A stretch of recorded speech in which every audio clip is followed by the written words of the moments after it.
My dear friends, today I am taking a question. What do you mean by the particulars? Meaning of particulars. According to P.C. Moga, particulars are the necessary detail of the material facts stated in pleading. साथियों, जो material facts pleading के अंदर दिए जाते हैं उसकी details को ही हम पर्टिकुलर्स कहते हैं. फॉर इंस्टांस एक एग्जांपल देखिए.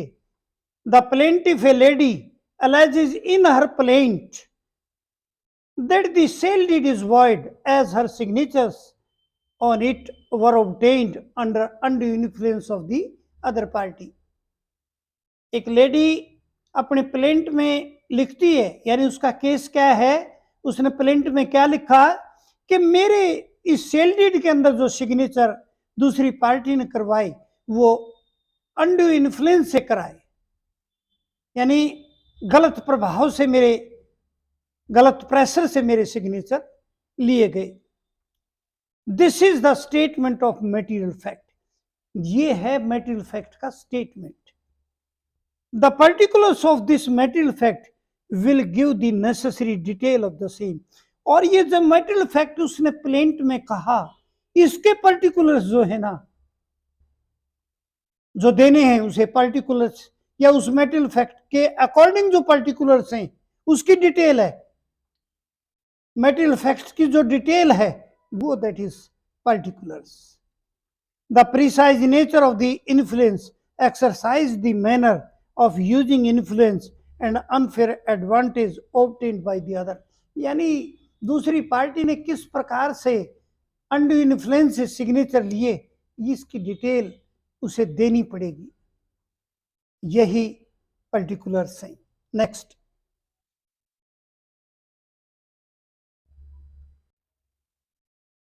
माय डियर फ्रेंड्स, पर्टिकुलर्स के बारे में थोड़ा सा और मैं बताना चाहूंगा. These particulars are part and parcel of the pleading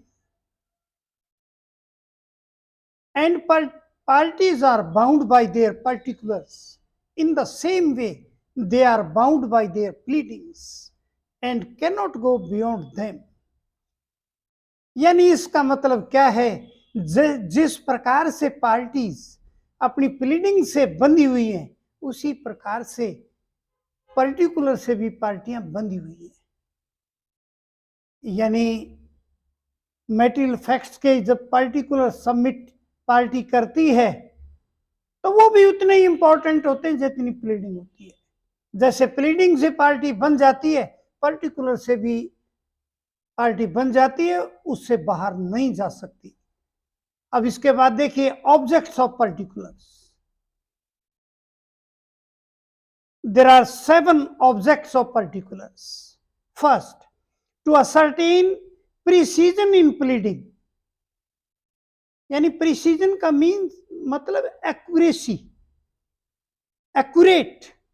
to ascertain precision in pleading, to minimise the generality of pleading, to limit the inquiry at the pleading, to narrow the issues, to save a large amount of public time and to save unnecessary expense and to prevent party from being taken by surprise.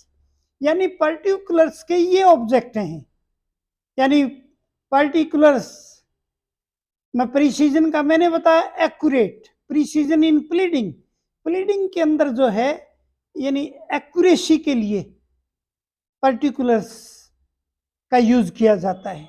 To minimise the generality of pleading और to limit the inquiry at the trial. यानी these are the general form of the procedure. और to narrow the issues, issues को जो है थोड़ा सा सीमित करना. To save a large amount of public time, public का समय भी बचता है पर्टिकुलर सबमिट, यदि ठीक पर्टिकुलर सबमिट हो तो. टू सेव अननेसेसरी एक्सपेंस, खर्चा भी बचता है, ज्यादा खर्चा भी नहीं होता. And to prevent a party from being taken by surprise. और पार्टी जो है ना एक इस प्रकार से भी यानी रोकी जाती है कि एकदम मतलब ये कैसे, ये क्या हुआ। तो these are the objects of particulars. My dear friends, मैंने पर्टिकुलर्स की डेफिनेशन पूरी तरह डिफाइन की है और इसके ये ऑब्जेक्ट्स हैं। अब मैं आगे नेक्स्ट पार्ट इस क्वेश्चन का लेता हूं। My dear friends, next topic in particulars. In what matters it is necessary to give particulars. Answering this question, इस क्वेश्चन का क्या आंसर है?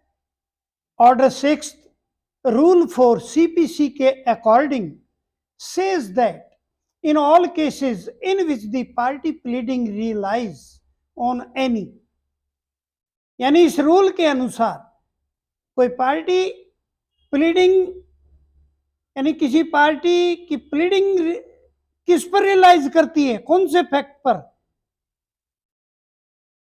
इन all cases in which party pleading relies on any, किस पर?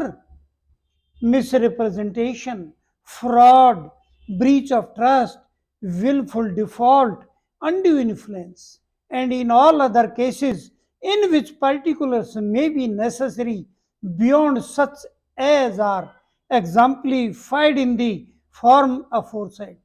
Particulars shall be stated in pleading with date and time. यानी इसका सार ये है कि जो पार्टी इस रूल के अकॉर्डिंग पार्टी प्लीडिंग जिन पर रियलाइज करती है उनके फैक्ट्स या उन फैक्ट्स के पर्टिकुलर्स देने होते हैं। किस किस के कैसे, यानी कौन से वो एग्जाम्पल हैं?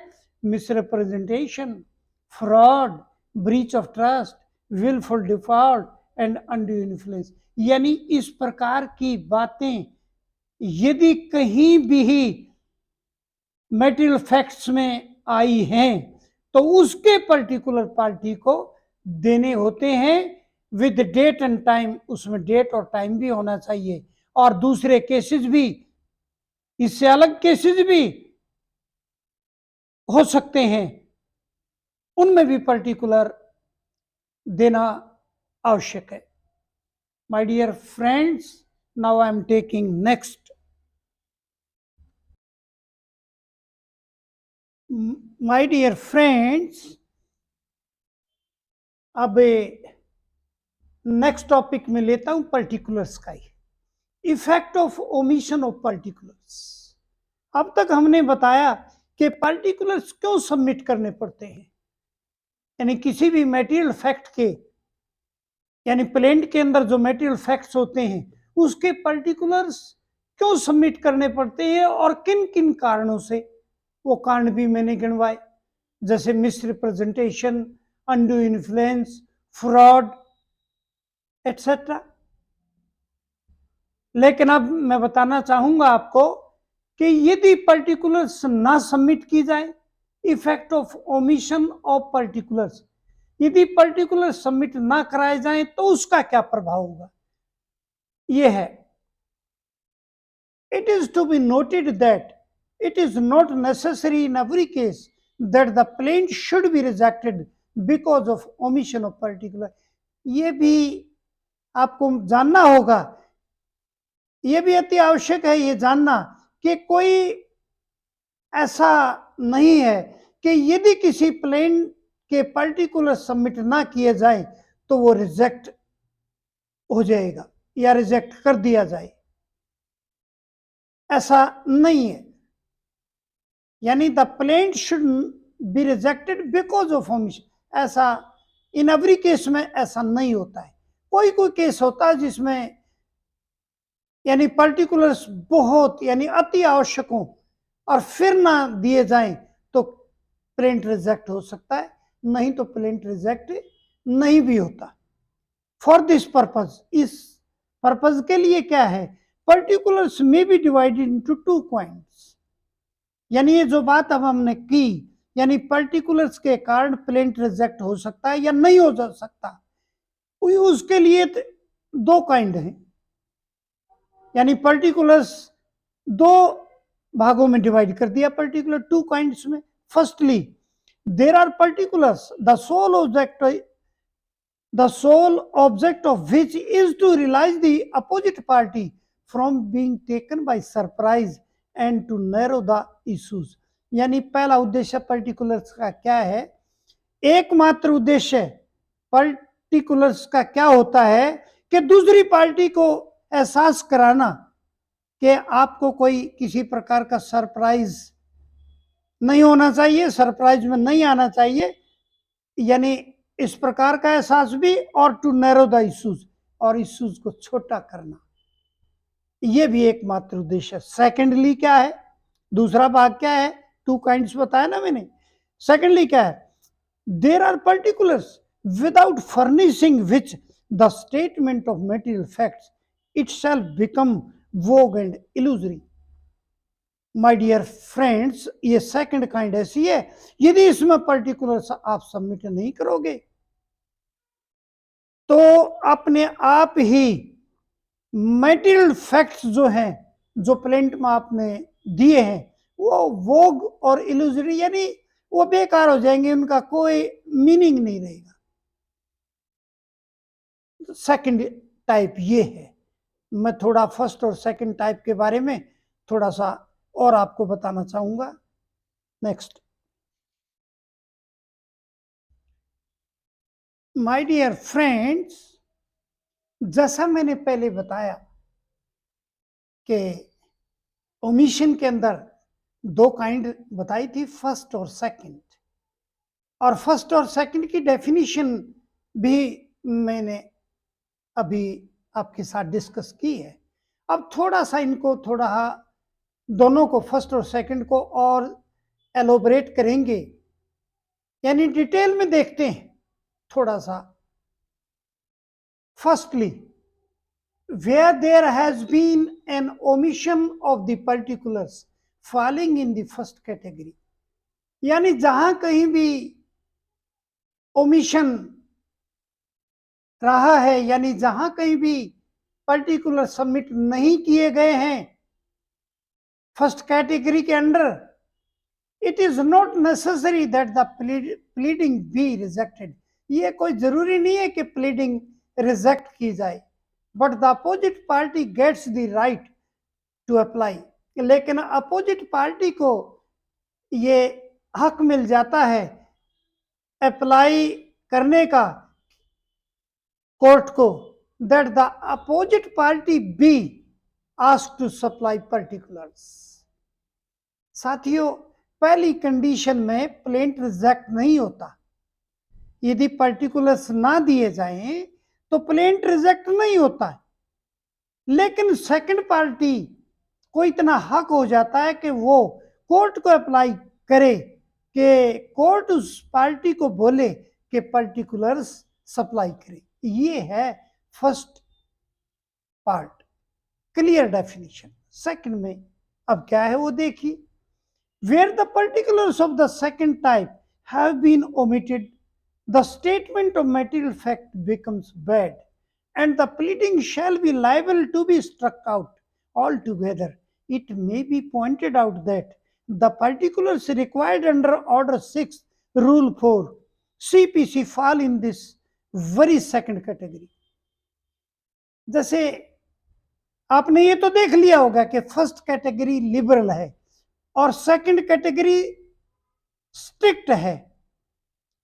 इसमें क्या है, सेकंड कैटेगरी में जब पर्टिकुलर्स नहीं दिए जाते हैं मटेरियल फैक्ट्स के, तो वो जो है प्लेंट जो है एक तरह से बैड हो जाता है, गलत, वो प्लेंट की खूबी वो नहीं रहती, और वो एक तरह से कोर्ट भी मानने लग जाता है और अपोजिट पार्टी भी यही कहती है कि नहीं, ये प्लेंट जो है रिजेक्ट होना चाहिए, और कोर्ट भी ऐसा ही समझता है। And the pleading shall be liable to be struck out, और वो जो प्लीडिंग है वो स्ट्रक आउट होनी चाहिए।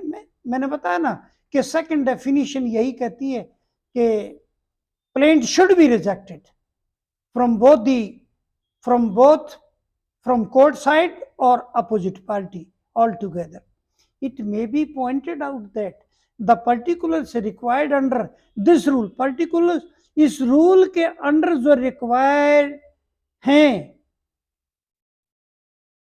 fall in this very second category, और वो दूसरी कैटेगरी के अंदर आते हैं वो particulars. So my dear friends, दोनों टाइप आपने देखी। पहली टाइप लिबरल है, दूसरी टाइप टाइट है यानी स्ट्रिक्ट है। पहली टाइप में पार्टी को मौका दिया जाता है, दूसरी टाइप में पार्टी को मौका नहीं दिया जाता और प्लेंट जो है वो रिजेक्ट हो सकता है। और मैंने देखो पर्टिकुलर्स का पूरा टॉपिक आपके सामने लिया, पर्टिकुलर्स की डेफिनेशन भी दी, पर्टिकुलर्स की यानी काइंड्स भी दी, पर्टिकुलर्स का ऑब्जेक्ट भी आपको बताया क्या क्या है ऑब्जेक्ट। मैंने जैसे वो 7 पॉइंट बताए थे ऑब्जेक्ट में, और पर्टिकुलर्स क्यों देने चाहिए, क्यों नेसेसरी है, वो भी आपको बताया, और नहीं देते हैं उसका प्रभाव क्या होगा वो भी आपको बताया इस क्वेश्चन में। तो साथियों, अंत में मैं एक बार फिर अपनी बात वही कहना चाहता हूं कि मेरे चैनल का नाम the maths by Dharmveer Singh Dabas, आप इसे सब्सक्राइब जरूर कर दें। I shall be very thankful to you.